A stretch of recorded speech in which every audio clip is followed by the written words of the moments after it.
Welcome back. You're watching and listening to Breakfast with Stephen and Anne at, what time is it, 7:42. Yes, we've come over here to the sort of sofa area. But the problem with this is... You want to be jolly with the Christmas trees. I have to point out... What? You see, we have our stools on different levels. Yes. And this sort of emphasises our height difference. How much shorter I am. Thank you very much. It does, really, doesn't it? I'll have to sit on a cushion. Oh, yes. I'll remedy that in a minute.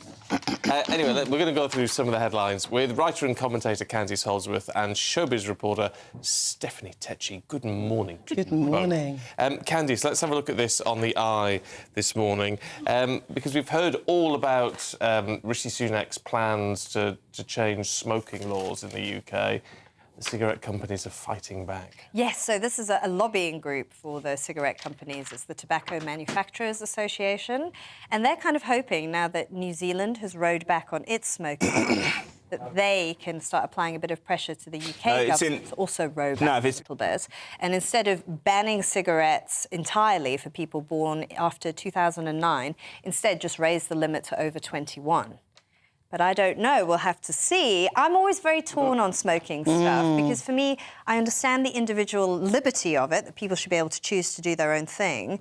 But the problem is if you get ill from a smoking-related illness, you put pressure on the healthcare system and it's really hard on your family. Surely there's no way you can support the tobacco industry now. Smoking's bad. Yes. It's bad for the NHS. It's bad for those of us who don't even smoke, because you can smoke other people's smoke. You'll inhale other people's smoke, and it's bad for the smoker. We know it's a killer. But some people see smoking as a reliever for them. It helps them with stress. It helps them with anxiety. Despite all the health ailments that they can get through it, people feel like they have the right to smoke if they want to. Like, we've had those adverts for years on smoking packs where it shows what it could do to your insides, and people just ignore it. And I think where there's a will, smokers will find a way to smoke. There is an argument. Yes, it is bad for you, and there are lots of reasons why you shouldn't do it. However, the same can be said about alcohol. Yeah. Lots of things. Yeah. You know, I mean, we've had experts on before saying, well, alcohol's worse than cannabis. Yeah. In terms of the health detriments. Now, I don't know if that's true or not, but that's what an expert, you know. But it's very, very difficult to ban alcohol, as we've seen before with the United States. Yeah. But you can ban smoking. There clearly is a way to gradually take it out of our society. I suppose what some people have said is, do you need to make a law, or people are just generally smoking less anyway? Yeah. So you just sort of let it phase itself out. The figures are significantly down. Yeah. Significantly down. People are vaping more. Yeah, but that's because of... That is because of changes in law, isn't it? But you're not smoking in pubs and all sorts of I mean, do you remember all the hoo-ha about when they brought in the ban on smoking in offices? Yeah. And people now just accept it, don't they? Yeah. Go outside to smoke. I'm so torn on it. It's something I'm genuinely torn on.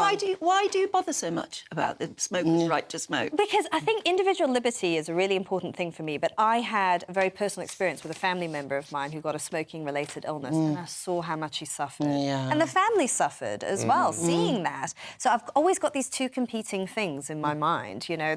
Yes, people should be free to choose what they want to do, but I know that it doesn't just impact you, it impacts everyone around you. I always sort of think it's got to be people who were in that situation who then turn around and say, I wish I hadn't done it. Yeah, and I think that's what happens.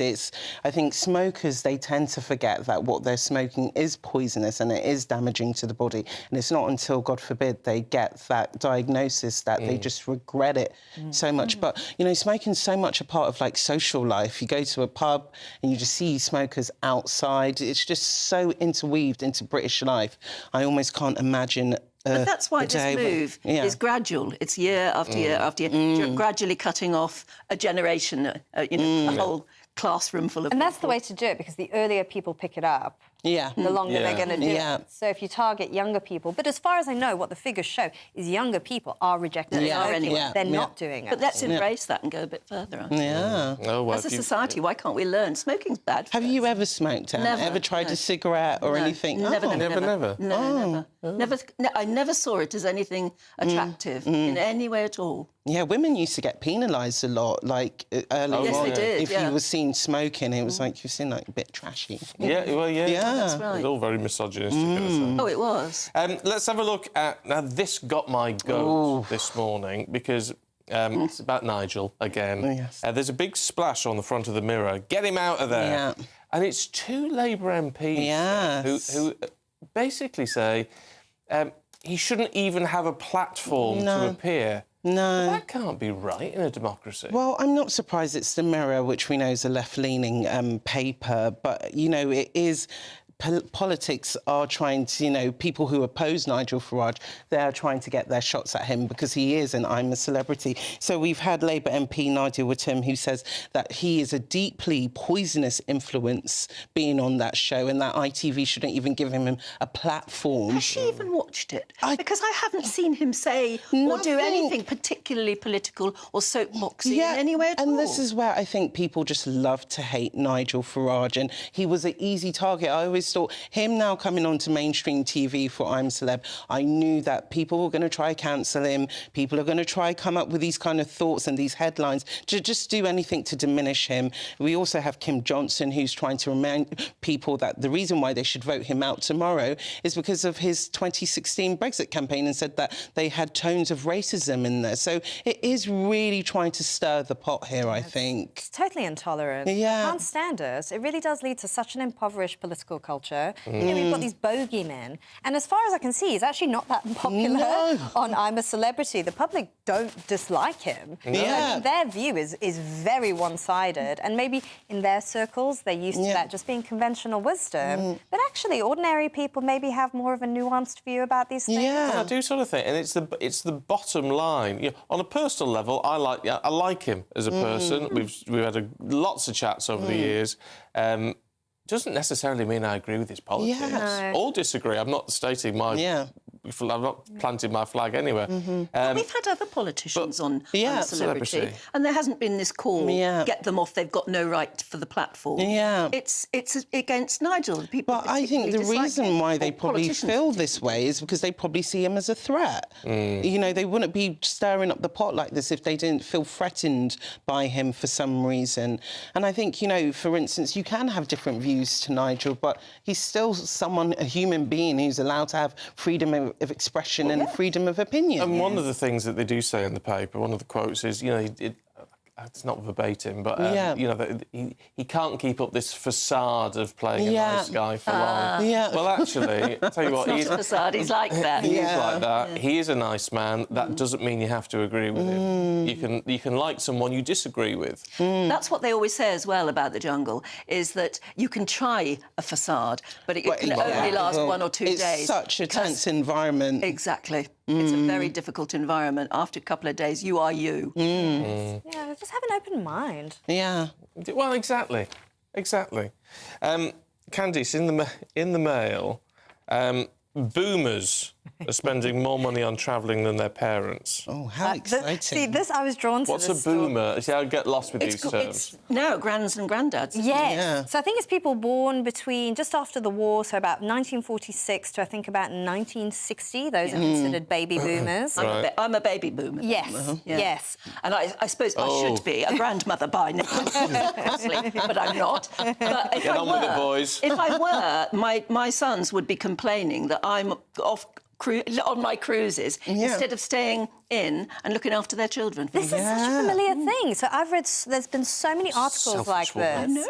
Millennials saying that our baby boomer parents are more concerned with travelling, doing their own thing, than looking after our children. And it is, I find that fascinating because I think many demographers have found there are different values between the generations. The baby boomer generation is very much about self-expression, doing your own thing. After they've raised their children, maybe they're going to go travel, maybe they're going to have a second career, whereas millennials value community a lot more, and they sort of want families to all be together, and maybe their grandparents were similar to them in that sense, so they had their granny and granddad round a lot. I love the fact that it says that grandparents are hitting back and saying, we didn't have a damn nanny. Well, this is the thing, and that's what a lot of baby boomers will say. When they were starting out, they weren't wealthy, no one helped them. They've had to work really hard. I think they deserve to live their best life. I think, you know, why should, like, you've had they've spent their time raising their children, dedicated to family life, and now is their time to really go explore again. So why should they then be changed to like changing nappies again? Of course, be there to help, but don't make that your responsibility. I think, people of my generation think it's fun to be a grandparent. Yeah. But not a full-time Yeah, no. Of course, you love your grandchildren, but you want to go away on holiday and rediscover yourself. I find it so fascinating, these It is, shifting isn't it? values. Yeah. Or even they were saying some baby boomer grandmothers don't even like being called grannies. Yeah. Like, so my mother-in-law, she's called Gaga, and she likes to be called Gaga. Is she Gaga? Yeah. Saying nothing, lips sealed. I do sort of think what does worry me is the number of parents now who don't actually want to take that much responsibility for their own children. Yeah. They do seem to be farmed out. In their defence, although you have to add that childcare is so extortionately expensive, I don't know how guys of your age do it. I just don't. I think the big shift now, and this is documented, is since working from home, dads are a lot more involved. Yes. So, I mean, millennial dads are super involved in their kids' lives now. I mean, when I'm dropping my kids off at nursery and school, there's loads of dads. They're all there. They're doing the school run. Because women are often working in the city or whatever. The men are going to the phonics lessons that are in the middle of the day. They're taking the children to children's parties. And it has to be like that. You have to have that partnership now. I think that's a good thing. Yeah, of course it Yeah. is. That's nice. But the thing is, I think what I've learnt from my friends who've had children is that so many women and men lose their identity when they become parents and stuff. And I think that's why so many people want to hold to some sense of who they are. Yeah. And they should be allowed to. And that's what you'd want to teach your kids as well, hopefully. And we're living longer as Yeah. well. You know, I mean, you can have a whole second career now after you've raised children. It's possible. Yeah. So- And I think if you don't travel when you're older, I think that's when you actually do feel old, when you're just sat in one place and not really being active. And the one point I want to make, because my mum is Just kind quickly. of is the cusp between baby boomer and Gen X, and she does tell my children to be a bit rebellious and question authority. So she does bring that perspective in, and it is valuable. She's a troublemaker. Stirring the pot in it. Loving it. Look, thanks, you two. We shall see you a little bit later on. In the meantime, let's see what the weather's going to do for you with Alex Deakin.